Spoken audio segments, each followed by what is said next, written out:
अंदर ले चल के आपको दिखाता हूँ। तो ये देख सकते हैं, ये है ट्रांसफार्मर ऑयल फिल्ट्रेशन प्लांट, है ना। तो ऊपर जो आप ये देख रहे हैं दोस्तों, इसको डीगैसिंग चेम्बर के बोला जाता है। तू आ गया क्या दोस्तों? ये देख सकते हैं मेरे पीछे ट्रांसफार्मर रखा हुआ है। और आप लोगों के मन में कभी न कभी ये सवाल आया होगा कि इसके अंदर जो तेल रहता है जब ख़राब हो जाता है ना, तो उसको कैसे फ़िल्टर किया जाता है। आपने ट्रांसफार्मर ऑयल फिल्ट्रेशन प्लांट सुना होगा, है ना।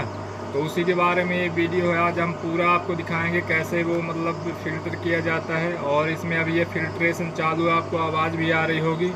तो अभी हम चल के आपको दिखाएंगे। और मैं आपको बता दूं, अंदर आवाज़ नहीं आएगी। मैं आपको बता देता हूं कि जो ऑयल फिल्ट्रेशन प्लांट रहता है उसमें 3 मोटर रहती हैं। पहला है आपका वैक्यूम पंप जो वैक्यूम करता है, ठीक है। दूसरा है आपका सेंट्रीफ्यूगल पंप। सेंट्रीफ्यूगल पंप से फिल्टर होकर तेल जो है ट्रांसफार्मर में जाता है, और गियर पंप जो है ट्रांसफार्मर का ऑयल जो है फिल्ट्रेशन प्लांट तक पहुंचाता है। तो ये तीनों मोटर रहती है। चलिए हम आपको दिखाएंगे। यहाँ पे फिल्ट्रेशन चालू है, इस ट्रांसफार्मर के ऑयल का फिल्ट्रेशन चालू है। और अभी हम हाथ रख रहे हैं तो ऑयल जो है गर्म फील हो रहा है, गर्म फील हो रहा है ना। तो चलिए, तो सबसे पहले मैं आपको बताता हूँ कि ये जो ऑयल है ये कहाँ से निकल रहा है, ठीक है। तो देखिए ट्रांसफार्मर का ऑयल, देखिए मैं बॉडी में टच कर रहा हूँ तो गर्म है अभी, है ना, क्योंकि ये 2 दिन से फिल्ट्रेशन चालू है।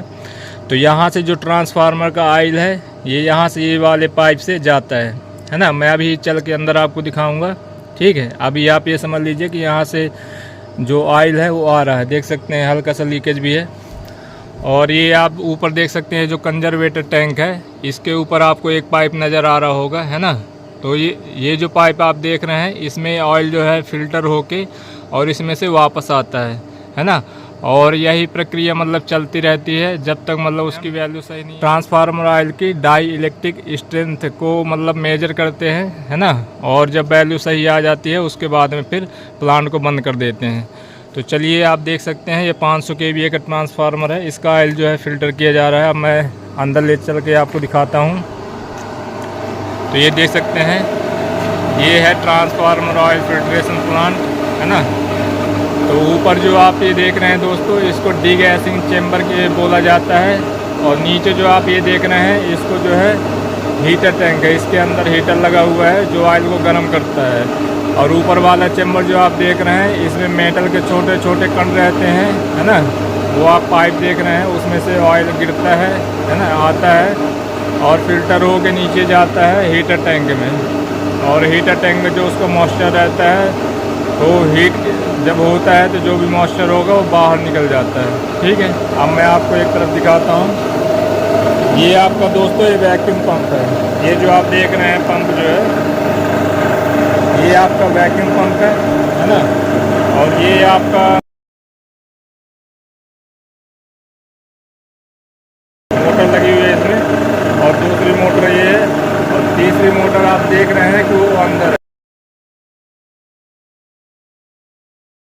पैनल में आपको दिखाता हूँ, देख सकते हैं ये वैक्यूम पंप है, इसको हम यहाँ से ऑन ऑफ कर सकते हैं। ये दूसरा गियर पंप है ना, इसके लिए ये वाला स्विच है ना ऑन ऑफ करने के लिए। और इसमें जो है देखिए हीटर के लिए दो स्विच आपको दिए गए हैं ना। तो ये वाला भी बंद है हीटर, है ना। हीटर ये बंद जो है अभी ये बंद किया गया है, और हीटर 2 चालू है। और इसका टेम्परेचर आपको यहाँ देखने को मिलेगा, देख सकते हैं अभी ये 75 पे है ना। मैं पास से दिखाता हूँ, आप देख सकते हैं 75 से और 150 डिग्री तक है। तो इस तरह से रहता है। और ये आपका जो है सेंट्रीफ्यूगल पंप के लिए है, सेंट्रीफ्यूगल पंप के लिए है ना। इससे हम ऑन कर सकते हैं, इससे ऑफ कर सकते हैं। तो इस तरह से रहता है। और ये आपका जो है बल्ब के लिए है, बल्ब देख सकते हैं आप, ये बल्ब जो लगा हुआ है एक यहाँ पे भी लगा रहता है ना। ये होल्डर आपको दिख रहा होगा, लेकिन अभी इसमें हमने बल्ब नहीं लगाया है। और ये इंडिकेटर लाइट जो है ये ख़राब है ना, तो इसमें आप ध्यान मत दीजिएगा, बाकी सब काम कर रहा है। तो ये हो गया। और ये जो है थर्मोस्टेट लगा रहता है, जैसे मान लीजिए ओवर हीट हो गया है ना, उसके लिए थर्मोस्टेट लगा हुआ है। जितने पे मतलब सेटिंग रहती है पाइप जो ऑटोमेटिक लिफ्ट करा देगा, है ना। और दूसरा भी थर्मोस्टेट लगा हुआ, ये है सेफ्टी थर्मोस्टेट, है ना। इसमें आप देख सकते हैं लिखा हुआ कंट्रोल थर्मोस्टेट।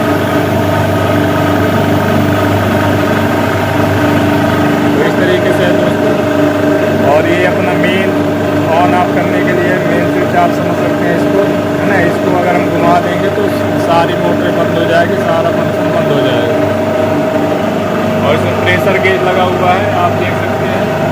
प्रेशर गेज अभी जो है 400 पर है ना। इसको हम कम ज़्यादा कर सकते हैं।